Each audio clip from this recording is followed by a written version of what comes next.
बिस्मिल्लाहिर्रहमानिर्रहीम, अस्सलाम वालेकुम। जियो न्यूज़ पर आप देख रहे हैं आपस की बात और मैं हूं मुनीब फारूक। रोज़ एक नई एपिसोड आपके सामने आती है। पाकिस्तान तहरीक इंसाफ के लीडर्स फर्स्ट ईयर के हों, सेकंड ईयर के हों या थर्ड ईयर के हों, इस तरह अलहदा हो रहे हैं जैसे कभी पार्टी के साथ थे ही नहीं। 9 मई के वाक़े को बुनियाद बनाकर यह कहा जा रहा है कि पार्टी के कारकुनान ने जो किया वो रियासत मुखालिफ इक़दामात थे, लिहाजा अब कोई गुंजाइश नहीं रह गई कि पार्टी के साथ चला जा सके। अभी कुछ देर पहले मुसर्रत जमशेद चीमा साहिबा और जमशेद चीमा साहब ने प्रेस कॉन्फ्रेंस की। मलिका बुखारी साहिबा एक सरगर्म रुकन थी अपनी जमात की, उन्होंने प्रेस कॉन्फ्रेंस की और पार्टी से और सियासत से अलहदगी का ऐलान किया और बहुत से लोग ये बातें कर रहे हैं और ये कहा जा रहा है कि यह सिलसिला रुकेगा नहीं, क्योंकि ये सिलसिला अब चलता रहेगा। दूसरी तरफ जनाब इमरान खान ने आज हामिद खान साहब के तवस्सुत से सुप्रीम कोर्ट में एक पिटीशन दायर किया। बड़े दिलचस्प सबमिशन उसके अंदर सामने आई हैं। इमरान खान साहब के बकौल और उनके वकला के बकौल मुल्क के अंदर इस वक्त अनडिक्लेयर्ड मार्शल लॉ है। ये प्रिलिमिनरी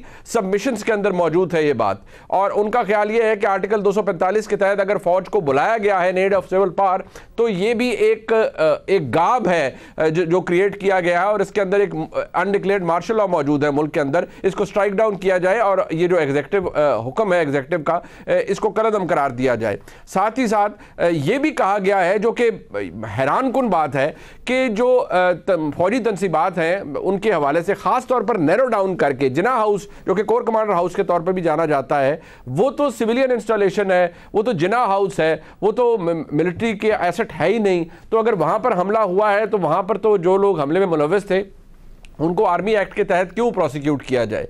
अब हर एक को पता है कि जिना हाउस जिस जगह मौजूद है और वहाँ पर किस अफसर की रिहाइश होती है और होती रही है, ये बात एक वो आइकॉनिक जगह है। It's a central location in military cantonment Lahore के अंदर, और हर एक को पता है। लेकिन ये डिस्टिंक्शन ड्रॉ करने की कोशिश क्यों की गई है, ये भी सिर्फ इमरान खान साहब जानते हैं। बहरहाल इस वक्त ये सूरत हाल है कि इमरान खान साहब अपनी जो ऑफ लेट एक लेटेस्ट स्पीच है उसके अंदर वो काफ़ी ग्रिम नज़र आए। बहसियत एक पॉपुलर लीडर के अगर इमरान खान ये कहने पर मजबूर हो गए हैं कि भाई इंटरनेट काट दिया, कोई एक्सेस नहीं है, ना लीडर मिल रहे हैं, ना वर्कर से रब्ता हो रहा है, जूम मीटिंग भी नहीं हो पा रही है, तो इससे अंदाज़ा हो रहा है कि इमरान खान साहब के गिर्द, जिसे अंग्रेज़ी में कहा जाता है कि थिंग्स आर क्लोजिंग इन, घेरा तंग हो रहा है और उनको एक इस वक्त वो एक सियासी आइसोलेशन के अंदर भी जा रहे हैं। पीडीएम के कुछ वुज़रा, खासतौर पर फैसल करीम कुंडी साहब ने तो ये तक एलेज कर दिया है कि इमरान खान साहब मुल्क से बाहर जाना चाहते हैं, वो तो शायद अमेरिका के अंदर पनाह ले लेंगे। क्या ऐसा होगा या नहीं, ये तो सिर्फ आने वाला वक्त बताएगा। लेकिन पाकिस्तान तहरीक इंसाफ के लिए मुश्किलें आसान नहीं हो रही। वक्त बदल जाता है, हालात बदल जाते हैं, लेकिन कुछ बातें ऐसी होती हैं जो कि मुख्तलिफ लोग कर जाते हैं लेकिन उनका इम्पैक्ट रहता है, और जब ऐसा कोई वक्त आए तो फिर वो क्लिप्स, वो बयानात याद रहते हैं। आसिफ ज़रदारी 2019 के अंदर एक बात कही, एक पेशन गोई कही। साबिक सदर है मुल्क के और पाकिस्तान पीपल्स पार्टी के शरीक चेयरपर्सन है। अगर आज के हालात देखे जाएं और उस बयान को देखा जाए जो आसिफ ज़रदारी साहब ने दिया था, तो आप भी शशदर रह जाएंगे, हैरान रह जाएंगे कि क्या ये सब कुछ सियासी बसीरत थी, एक फोरसाइट थी जो कि आसिफ ज़रदारी साहब की थी। वो क्या कह रहे हैं सुनिए। जितने भी इसके साथ बैठे हैं, इसके उनको एक लकड़ी आनी है और वो इस तरह स्विच हो जाएंगे, तो ये अकेला क्या कर लेगा। ये आपको इतना यकीन क्यों है? ये यकीन है और आपने मुझे देखा है लोगों को गिराते उठाते बिठाते। गो कप्तान गो, मुक गया तेरा शो कप्तान। अब ये हामिद मीर साहब को उन्होंने 2019 के अंदर इंटरव्यू दिया था। अब आप देख लीजिए कि वो अब छड़ी के ज़ोर पर जा रहे हैं, मजम्मत करके जा रहे हैं या किसी और तरीके से जा रहे हैं। ये अलहदा बात है कि लोग जा रहे हैं और सियासत के लिए या सियासी जमातों के लिए कुछ खुशाइंद बात नहीं है, ना सियासी वर्कर्स के लिए।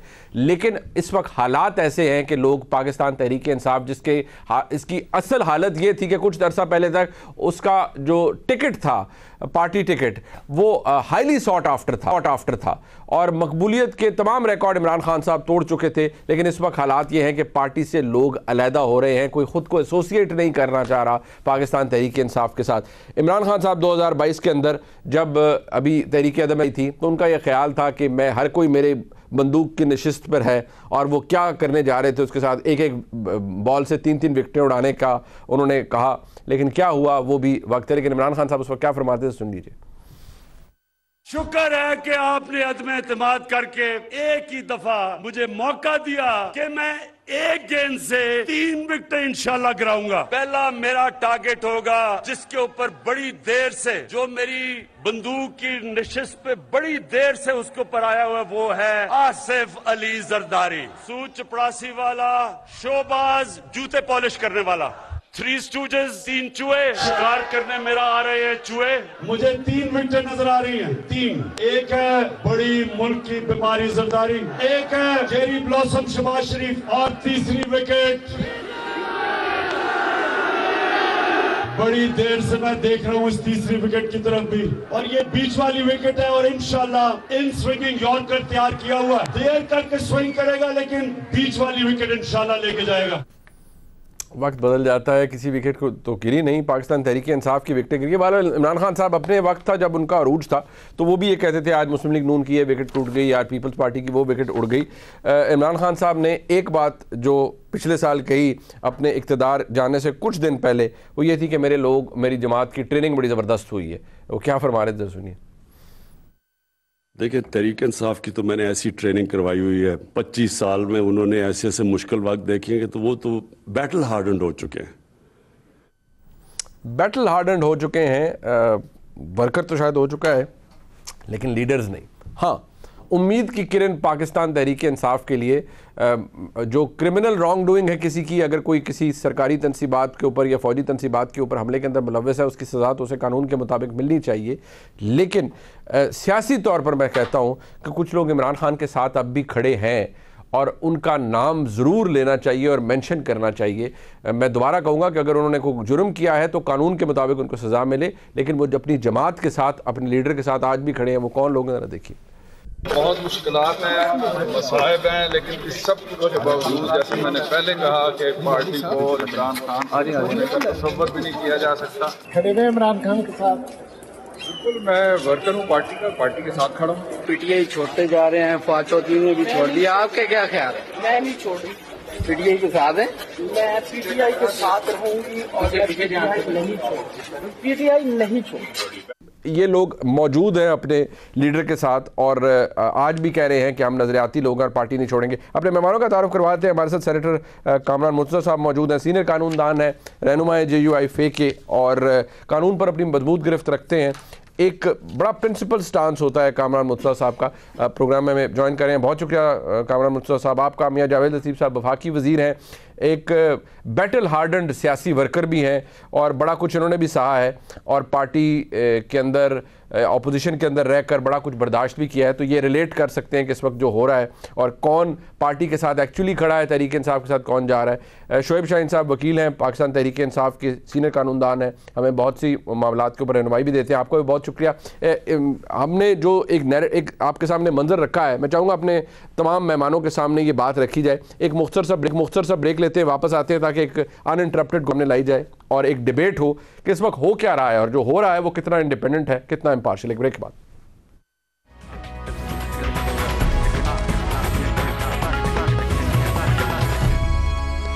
नहीं तो फिर आपको खुशामदीद कहते हैं। कामरान मुर्तज़ा साहब, मुख्तलिफ सबमिशंस किए हैं इमरान खान साहब की तरफ से, अदालत के सामने की गई हैं और ये भी कहा गया है कि जो अनडिक्लेयर्ड मार्शल लॉ है मुल्क के अंदर, वैसे एक सीनियर कानूनदार, क्योंकि आपकी पोजीशन बड़ी प्रिंसिपल्ड होती है, इवन आपकी पोजीशन तो इतनी इंडिपेंडेंट एट टाइम्स होती है कि शायद आप पॉलिटिक्स को भी खातिर में नहीं लाते, बट मुझे सिर्फ ये बता दीजिए कि क्या ये इस्तदा या ये जो पूरा प्रेमिस इमरान खान साहब ने बिल्ड किया है अपनी इस पिटीशन के अंदर कि उनके ताल्लुकात ख़राब करने की पूरी एक साजिश की गई है और ये मियां नवाज शरीफ ने की है और ये मरीम नवाज शरीफ साहिबा ने की है और ऐसे हालात पैदा किए गए हैं और वो बेसिकली बदला लेना चाहते हैं कि उनके वालिद को इस्टेब्लिशमेंट ने निकाला था तो वो बदला लेने के लिए सब कुछ कर रहे हैं और मुझे भी बीच में फ्रेम कर रहे हैं। So does this make any sense? और ये बहुत सारी चीज़ें तो आई थिंक पॉलिटिकल डोमेन की है, तो अदालत इनको कितना एंटरटेन करेगी कंसिडरिंग कि ये इसके अंदर एक पॉलिटिकल एलिमेंट है इस पूरी पिटीशन के अंदर?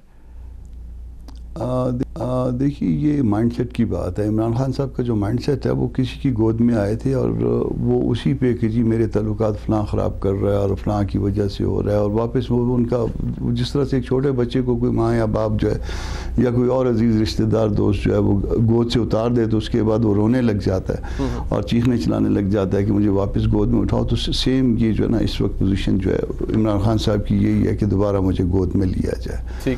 देखिए, जहाँ तक बात है आर्टिकल 245 की, ये कोई आइडियल सूरत हाल नहीं होती। बहुत कोई मुश्किल वजह हो तो उसकी वजह से जो है ना इसको ठीक कर सकते हैं, दस्तूरी एक प्रोविज़न है, मगर किसी भी डेमोक्रेटिक गवर्नमेंट के लिए कोई आइडियल सूरत हाल नहीं है। और मैं इसको मतलब मैं इसका हामी नहीं हूँ, कतन किसी तरह से भी इसका हामी नहीं हूँ। लेकिन आजकल के हालात क्या, आज के हालात को जो 9 मई को हुआ सर, प्री एंड पोस्ट 9 मई, और जो हालात हैं उनके अंदर ये ऐसी चीज़ है जिसकी वजह बन सकती है या good reasons to invoke article 245 for any federal government?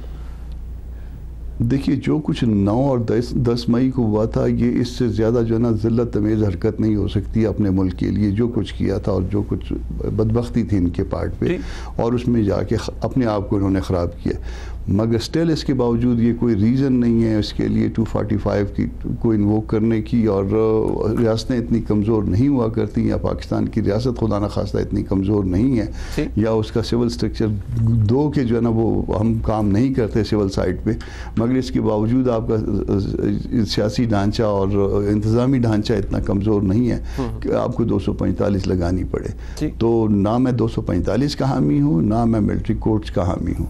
आपको इनको सज़ा मिलनी चाहिए, जिसने गलत किया, जिसने जो सारा कुछ प्लान किया उसको सज़ा मिलनी चाहिए, मगर रेगुलर साइड पे इसका ट्रायल होना चाहिए। वैसे कामरान मुर्तज़ा साहब ये फरमाइएगा सर कि ये जो आपकी बड़ी प्रिंसिपल पोजीशन है, और I must as a constitutionalist and me being a student of law I admire this view के जो आपका है, और बहुत अच्छी बात है, इन अंडर एनी सर्कमस्टांसेस अच्छी बात है अगर आपका ये व्यू है। बट इसका अंदर जो एक पॉलिटिकल एलिमेंट है, जिसको आपने कहा एक माइंडसेट है जनाब इमरान खान का, अगर वो ये बात कह रहे हैं कि ये एस्टैब्लिशमेंट ने निकाला तो 5 जजेस ने साहब वो 5-0 की जजमेंट थी, तो ये कितना एम्बैरेसिंग है हमारे मुल्क की आला अदलिया के लिए। वैसे बसत एहतराम जो कुछ पिछले 6-8 महीनों के अंदर हुआ है, I think it's enough embarrassing for the superior judiciary, और जितनी डिस्टिंक्ट डिवाइड है वही काफ़ी एम्बैरेसिंग है। बट ये जो क्लेम है इमरान खान साहब का, या इकरार वो जो कह रहे हैं, ये कितना एम्बैरेसिंग है हमारी सुप्रीम कोर्ट के लिए? सुप्रीम कोर्ट के लिए एम्बैरेसिंग होगा, सुप्रीम कोर्ट के लिए और बहुत चीज़ें एम्बैरेसिंग है। आप इसको 5, 6, 8, 10 महीने साल तक ना लेके जाइए, इसको आप ले जाइए 2017 से शुरू कर लीजिए। जो कुछ नवाज शरीफ के साथ हुआ था वो एम्बैरेसिंग नहीं है, बिल्कुल। अब बाकी छोड़ दीजिए जस्टिस मुनीर ने क्या किया था, मगर ये तो हमारे बिल्कुल रिसेंट पास्ट की बातें हैं। आज भी वो जजमेंट मैं समझता हूँ कि वो एक जो है ना वो सुप्रीम कोर्ट के माथे पे दाग है। जो भुट्टो साहब के साथ किया था वो एक दाग है। ये जजमेंट कासिम सूरी वाली जो थी ये ठीक है, मगर 63 वाली जजमेंट वो गलत है। आप भी जानते हैं, मैं भी जानता हूँ, उसमें जो ना वो पॉलिटिकल इंजीनियरिंग है उसकी। अब उनके लिए एम्बैरेसिंग है या नहीं है, मगर जजमेंट गलत है। कॉन्स्टिट्यूशन में ऐसा कुछ नहीं है जो उन्होंने वो कर दिया। तो इन चीज़ों को ठीक होना चाहिए, और जब तक अदालतें ठीक अपने आप को नहीं करेंगी, ये मुल्क ठीक नहीं होगा। शोएब शाहीन साहब, इमरान खान साहब का मौक़िफ़ अपनी जगह, पिटिशन के अंदर मुख्तलिफ सबमिशन हैं जो उन्होंने की हैं। कुछ बातें ऐसी हैं जो कि आप माशाल्लाह एक बड़े एमिनेंट लॉयर हैं, आपको भी पता है, आपका लाहौर में भी आप अदालतों में आते हैं, इस्लामाबाद में भी आते हैं। यहाँ तक कह दिया गया कि नहीं जी वो जो जिना हाउस है वो तो सिविलियन इंस्टॉलेशन है, वो तो फौजी तनसीबात में उसको शामिल नहीं किया जा सकता, which is to me it sound बसत एहतराम रियली रिडिकुलस। बट इसका जो पॉलिटिकल एक एलिमेंट है, इमरान खान साहब ने तो कहा कि मुल्क के अंदर अनडिक्लेयर्ड मार्शल लॉ है। आई एग्री जो कामरान मुर्तज़ा साहब कह रहे हैं कि ये कोई किसी भी फेडरल गवर्नमेंट के लिए या हुकूमत के लिए या स्टेट के लिए आइडियल पोजीशन नहीं है। बट चॉइसेस क्या रह जाती हैं हमारे पास या मुल्क के अंदर कि ऐसे हालात पैदा हो जाएं जहां पर in aid of civil power फौज को या पैरामिलिट्री फोर्सेस को बुलाना पड़े? देखिए, पहली बात तो यह है कि जो बैकग्राउंड में की जाने वाली बातें हैं, that is not the prayer from the court of law. लिहाजा कोर्ट ऑफ लॉ के सामने उसको ये कहना कि वो इसको डिटर्मिन करेंगे, that is not the question to be decided by the Supreme Court of Pakistan. ये एक पॉइंट ऑफ व्यू है पार्टी का, एक पॉइंट ऑफ व्यू है इमरान खान साहब का, पॉइंट ऑफ व्यू है विच हैज़ बिन नरेटेड, और वो मेरा ख्याल है कोई एक दफ़ा नहीं 20 दफ़ा ये बात मुल्क में कहना कि अनडिक्लेयर्ड मार्शल लॉ है। बट सर ये अगर कहना कि मुल्क में अनडिक्लेयर्ड मार्शल लॉ है और ये कि जी जिना हाउस जो है ये तो फौजी तंसीबात में शामिल नहीं होता। कम से कम ये तो बातें प्रेयर के अंदर मेंशन है सर। दो बातें देखें, दो बातें बड़ी अहम है। जी जी। अनडिक्लेयर्ड मार्शल लॉ किसको बोलते हैं? अनडिक्लेयर्ड मार्शल लॉ वहां होता है जहां आइन मुअत्तल हो, ठीक है, जहां आइनी हुकूक मुअत्तल हो, जहां बुनियादी इंसानी हुकूक मुअत्तल हो, जहां अदलिया एक फैसला करे और उसकी तज़हीक और उसका मजाक उड़ाया जाए और अदलिया मजबूर हो जाए, वो कहे कि भाई हम तो आपको जमानतों पे रिहा कर देंगे लेकिन आपको प्रेस कॉन्फ्रेंस करनी पड़ेगी और तब जाकर आपकी जान छूटेगी। कैसा हमारा कानून और इंसाफ का निज़ाम और इतना सादा है कि वही शख्स जो इतने हीनियस क्राइम में बकौल प्रोसिक्यूशन के, बकौल सरकार के वो मुलव्वस है और सिर्फ एक प्रेस कॉन्फ्रेंस करता है और from everything he is acquitted और वो बरी भी हो जाते हैं, उनके खिलाफ इल्जामात भी खत्म हो जाते हैं, वो छोड़ भी दिए जाते हैं। वेयरएज अगर कोर्ट एक दफा छोड़ती है गिरफ्तार, दूसरी दफा छोड़ती है गिरफ्तार, तीसरी दफा छोड़ती है गिरफ्तार, चौथी दफा छोड़ती है गिरफ्तार, पांचवी मरतबा प्रेस कॉन्फ्रेंस करते हैं तो बिल्कुल ठीक है, बिल्कुल कुछ भी नहीं होगा, आप आजाद शहरी हैं, आपके हुकूक रेस्टोर हो जाते हैं। मतलब तो आपका ये कहना है, बट सर मेरी बात जब आपके शोएब साहब इस पर रहनुमाई कीजिएगा, आपको ये लगता है कि डॉक्टर यास्मीन राशिद साहिबा को अगर वो प्रेस कॉन्फ्रेंस कर देंगी और वो वहां लोगों को साथ वो गई कोर कमांडर हाउस के बाहर, आपको तब भी लगता है कि डॉक्टर यास्मीन राशिद साहिबा को रिहा कर दिया जाएगा अगर वो ये कह देंगे कि मैं पीटीआई छोड़ रही हूं? देखें आपके सामने अभी मैं यहाँ आकर के देखा मुसर्रत चीमा साहिबा और जमशेद चीमा साहिबा साहब का जो कि वहाँ गए थे बकौल उनके प्रोटेस्ट करने, वो नॉमिनेटेड हैं बज़ाहिर, जो लगता है ज़ाहिर वहाँ थे लेकिन एविडेंस होना ना होना ये प्रोसिक्यूशन का काम है, ठीक है। लेकिन आज सब कुछ खत्म हो गया, वो आ गए हैं और बरी हो गए हैं और जनाब वो प्रेस कॉन्फ्रेंस उनकी हो गई है। शीरी मजारी को देखें 5 मरतबा गिरफ्तार होती है, और 5 मरतबा अदालत उनको छोड़ने का ऑर्डर करती है, लेकिन एक प्रेस कॉन्फ्रेंस सफिशिएंट है। मलिका बुखारी के साथ जब प्रेस कॉन्फ्रेंस की बात हुई तो आज वो ऑर्डर ही वापस हो गया, वो बाहर आ गई हैं। इसी तरह असद उमर साहब ने जब कल केस किया, असद उमर साहब जो थे एमपीओ के मामलात थे, वो तो आपको भी पता है, वो तो एक गैग ऑर्डर है सर। आप तो रोज डील करते हैं एमपीओ के तहत, तो जिस मर्जी को अंदर बंद कर दें। देखिए मुसर्रत चीमा साहिबा का क्या है मामला, वो तो आपके सामने वो खुद मान रहे हैं कि हम गए थे वहां कोर कमांडर हाउस, उसको कहें या जिना हाउस कहें, वो वहां हम प्रोटेस्ट करने गए थे। फिर अगर ये प्रिंसिपल अगर इनके ऊपर एप्लीकेबल है तो बाकियों पे क्यों नहीं एप्लीकेबल है? लेकिन मार्शल लॉ का मतलब क्या है? जहां हुकूक मुअत्तल कर दें, जहां आइन को प्रैक्टिकली मुअत्तल कर दें। आपने आइन के मुताबिक आपको सुप्रीम कोर्ट ने कहा जी 2 सूबों में इलेक्शन करा दें, आप कहते हो हम नहीं कराते। क्यों नहीं कराते? हमारी मर्जी है, हमने नॉमिनीज बिठाने, अपनी पसंद के लोग बिठाने, क्योंकि हमने क्रश करना है पीटीआई को। आपको लगता है कि ये वायलेशन हो रही है? तो है कोई नहीं। आपको लगता है कि आइन की सीरियन वायलेशन हो रही है? मियां जावेद लतीफ साहब, एक तो जबर के ज़हत आप लोगों से बयान दिलवा रहे हैं, आपने आर्टिकल 245 इन्वोक किया हुआ है, अनडिक्लेयर्ड मार्शल लॉ है, हकूक मुअत्तल है बकौल शोएब शाहीन साहब के, कि किसी ने कोई जुर्म किया भी हुआ है तो वो एक प्रेस कॉन्फ्रेंस की मार है, वो कर दे तो वो घर चला जाए। और उन्होंने कहा कि जब मुसर्रत जमशेद चीमा साहबा बकौल उनके, उन्होंने तो एडमिट किया कि मैं कोर कमांडर हाउस गई और या उसके बाद उन्होंने एहतजाज किया। तो अगर यही प्रिंसिपल है तो ये बाकी लोग भी रिहा हो जाएंगे अगर जैसे जैसे प्रेस कॉन्फ्रेंस करेंगे। तो मियाँ साहब ये आप जबर से ही करवा रहे हैं बकौल शोएब शाहीन साहब के, एक तरफ आपने कानून वायलेट किया, आइन किया, दूसरी तरफ ये काम करा रहे हैं। देखें मनीफ फारूक साहब, मैं हूं या कामरान मुर्तजा हूं या शोएब शाहीन साहब हूं, कोई भी इस पावर को इस्तेमाल नहीं कर सकता, किसी के पास ये पावर है नहीं।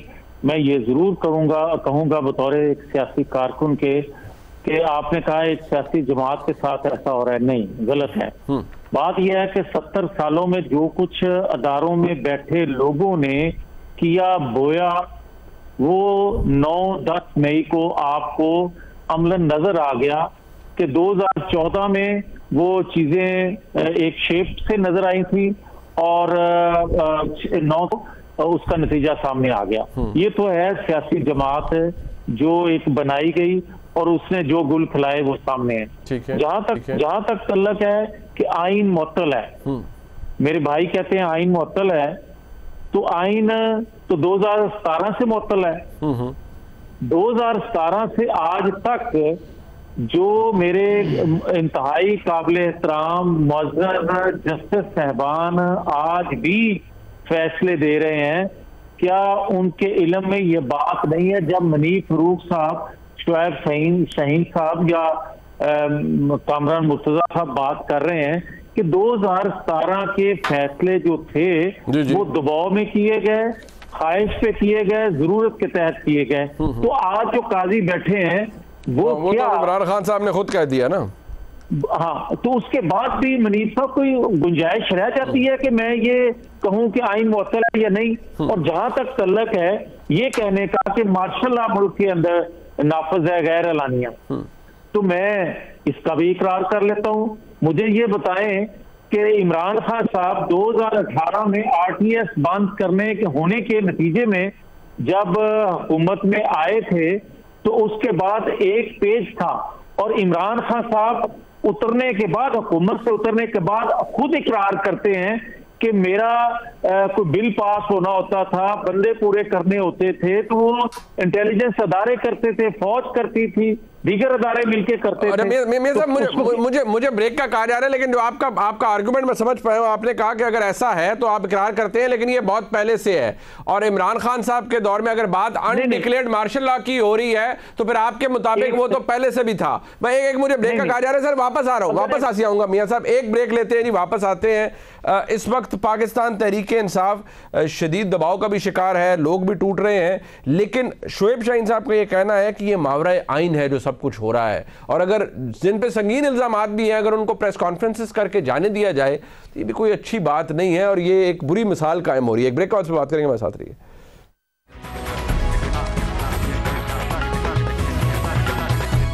मियां जावेद लतीफ साहब, नाकर्दा गुनाहों की सजा तो बहुत से लोगों को नहीं मिलनी, किसी भी को भी नहीं मिलनी चाहिए। वो दलील ही यही है कि पीटीआई के वो लोग जो कि अभी भी शायद जमात के साथ रहना चाहते हैं, उन बेचारों को वैसे ही रगड़ा लग रहा है। तो ज़रा आप हाथ हौला रखें। ठीक है, पार्टी तो तितर बितर हो रही है, हम सारे समझते थे नजरियाती लोग तो, और आप लोगों को कहा जाता था कि आप लोग जीटी रोड की पार्टी है, आप लोग तो फिर मारे शारे खा के रह गए, तो बाकी सब तो दौड़ दाड़ गए हैं। तो जो लोग रह गए इमरान खान साहब के साथ, उनको तो रहने दें। नहीं, मैं मुनीब फारूक साहब बड़ा क्लियर हूं कि किसी भी सियासी जमात का कोई सियासी कारकुन बेगुनाह है तो उसको हाथ भी नहीं लगना चाहिए। हमने ये सारी तकलीफें सह के देखी हैं, ठीक है, और हम किसी तौर पर भी ये तसव्वुर नहीं कर सकते कि किसी दूसरी सियासी कारकुन के साथ ऐसा हो। मगर मैं एक अर्ज करता हूँ, जो अभी बात आपने मेरी अधूरी रहने दी कि देखें, बात यह है कि आप कहते हैं कि मार्शल लॉ, मुझे आज ये कोई बताए कि ये कैसा आइन का जमहूरियत का पासबान है जो आज भी सियासतदानों से बात नहीं करना चाहता। वो आज भी कहता है कि आर्मी चीफ से मेरे मुज़ाकरात करवाए जाएं। फिर मुझे ये बताएं कि क्या ये आइन है या नजरिया जरूरत है? और इसी तरह मैं अर्ज करूंगा कि जब अदल की बात आप करेंगे तो अदल तो कत्ल जो है वो तो मैंने 2017 में होता देखा, और क्या आज तक जो कुछ आपको नजर आ रहा है, फिर क्या वो चीजें अमलन आपको नजर नहीं आ रही? और मुझे ये बताए, कोई अगर पसंद करे बताना, कि ये अदल का कत्ल जब हुआ था उस वक्त 5 किरदार थे जिन्होंने मिलकर ये मनसूबाबंदी बनाई थी कि नवाज शरीफ को हटाना है और इमरान खान को लाना है। ठीक है, क्या वो अदल था? फिर आज मैं एक इसका क्योंकि मुझे अंदाजा है आपके पास वक्त कम है, मैं ये अर्ज करता हूं कि अगर आप ये बात कहें कि पिछली गल छोड़ो जी, मिट्टी पाओ, आगे चलें, अगर मिट्टी डालनी है तो फिर इत्तेफाक से आज आपके दफाई अदारे का वो सरबराह है जिसका आज तक का जो माइंड है वो आइन कानून के मुताबिक और उसका किरदार भी पब्लिक के सामने है। और दूसरा अदारा है जो काजी का, उसमें भी जो फ्यूचर में, जो फ्यूचर करीब में चीफ उसका आने वाला है, उसका भी आइन कानून के मुताबिक बड़ा क्लियर है। ठीक, मैं ये कहता हूं कि अगर ये सारा कुछ आप देख रहे हैं तो तीसरा पार्लियामान जो तीसरा अदारा है उसका वो शख्स जिसके साथ आपने अदल का कत्ल किया था, जहां से आगाज किया था, उसका नाम है नवाज शरीफ। ठीक है, आप उस नवाज शरीफ से माफी मांगे,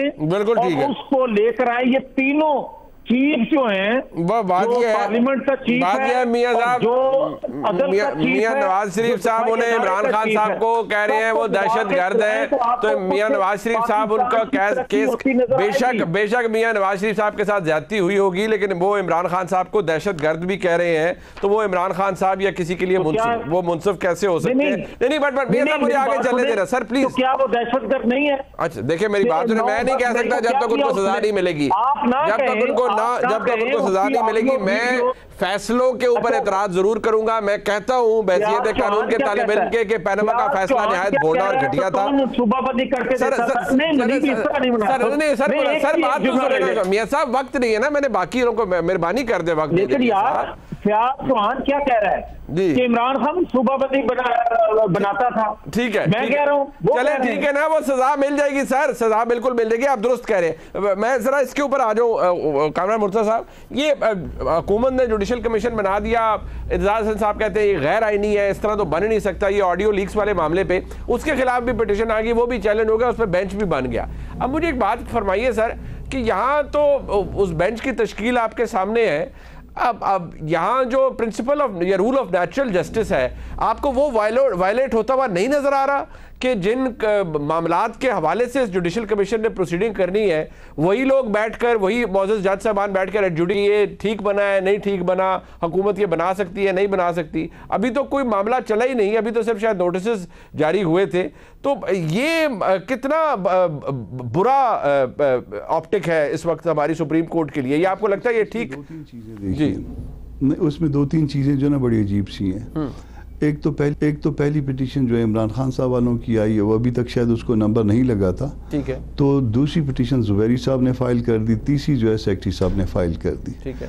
अब आप भी जानते हैं, मैं भी जानता हूं कि अगर सुप्रीम कोर्ट बार की बॉडी की तरफ से फाइल करनी है तो बॉडी का रेजोल्यूशन ज़रूरी है। अब उन्होंने पता नहीं पर्सनल कैपेसिटी में फाइल की है और उनको फिर नंबर भी इमीडिएट लग गया।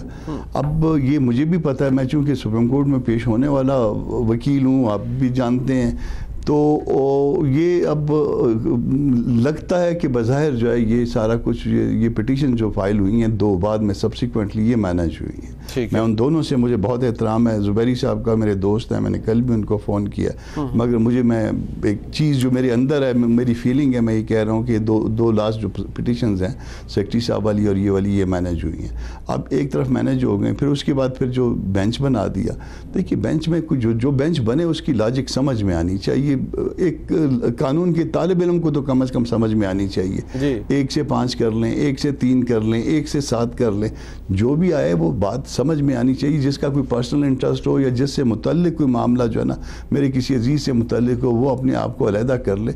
ये इस तरह से अब सोशल मीडिया जब हम देखते हैं तो हमें बड़ी तकलीफ होती है, क्योंकि ये हमारा घर है कोर्ट, और वो आप देखिए कि वो फैसले जो है ना वो कल के फैसलों के मुतल्लिक कि क्या इसमें आर्डर होंगे वो आपको सोशल मीडिया पे पहले मिल जाएंगे। तो ये बड़ी बदकिस्मती की बात है, इसको ठीक होना चाहिए, इंसाफ होना नहीं चाहिए, इंसाफ होते हुए नजर भी आना चाहिए। शोएब शाहीन साहब ये वो दुरुस्त है नहीं है, लेकिन अभी जिस तरह कामरान मुर्तज़ा साहब ने कहा, जिस तरह वो इस्तेकाक बेशक चीफ जस्टिस साहब का है, बट आई वुड से जिस तरह हम चैरी पिक करते हैं फैक्ट्स को और सेलेक्टिव डिस्टॉर्शन की जाती है तकारीर के अंदर, जो सियासतदान को कर सकता है मैं कर सकता हूँ जी ठीक है अपनी मर्जी का कर लें, इसी तरह उनके पास उनके मनसब के पास उनके तहत इख्तियार है कि आप अपनी मर्जी का बेंच बना लें, लेकिन जिस तरह से किया जाता है वो नौयत भी बड़ी दिलचस्प है। और कामरान मुर्तज़ा साहब को भी एतराज़ है और भी मुल्क के जो जयीद कानूनदान है उनकी तरह, वो भी ये कहते हैं कि ये तासुर बड़ा गलत है, और ये तो प्रिंसिपल ऑफ नेचुरल जस्टिस के खिलाफ भी है ना कि जिन के जजेस के मामलात हैं दूर दूर तक भी हो, आमतौर पर जजेस अपने आप को बड़ा हैंड्स ऑफ पॉलिसी रखते हैं कि यार इसके अंदर हमारा कोई ना कोई इंटरेस्ट इन्वॉल्व है तो we should stay away from it. यहां पर वो नहीं हो रहा।